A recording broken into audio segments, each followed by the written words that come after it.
Ryan উইলিয়ামসের পর কি আরেক বিদেশি আসতে চলেছে ভারতীয় ফুটবল দলে? ইনস্টাগ্রামে লিভারপুল একাডেমি থেকে উঠে আসা সেই মিডফিল্ডারের সঙ্গে আলোচনায় জল্পনা তুঙ্গে। বর্তমানে স্কটল্যান্ডের ক্লাব ডান্ডিতে খেলা ফুটবলারের নাম ইয়ান ধান্দা।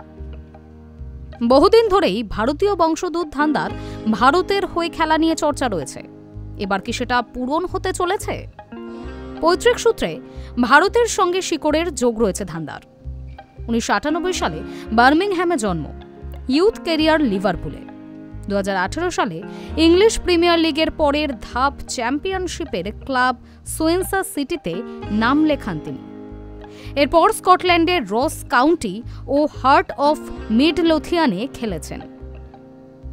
বর্তমানে ডান্ডির হয়ে খেলেন। ইংল্যান্ডের হয়ে বয়সভিত্তিক টুর্নামেন্টে খেলেছেন তিনি। সম্প্রতি ভারতের হয়ে খেলার ছাড়পত্র পেয়েছেন অস্ট্রেলিয়ায় জন্মানো রায়ান উইলিয়ামস। ব্লু টাইগার্সের হয়ে অভিষেক না হলেও বাংলাদেশ উড়ে গিয়েছিলেন। হয়তো হংকংয়ের বিরুদ্ধে অভিষেক হতে পারে।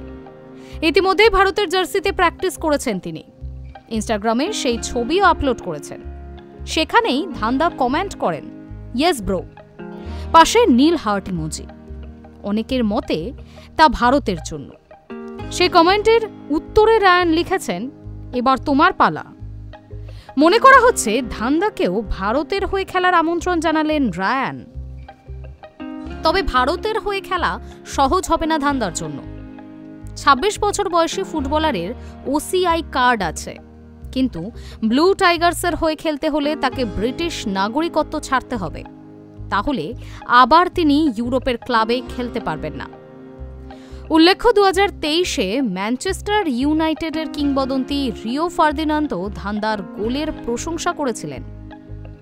তাতে এআইএফএফ এর প্রাক্তন সচিব সাজি প্রভাকরণ ধান্দাকে ভারতের হয়ে খেলতে আমন্ত্রণ জানান। তখনই ব্রিটিশ ফুটবলার আশা করেছিলেন দ্বৈত নাগরিকত্ব চালু হলে তিনি ভারতের হয়ে খেলতে পারবেন, কিন্তু ব্রিটিশ নাগরিকত্ব ছাড়বেন না। Hi news network.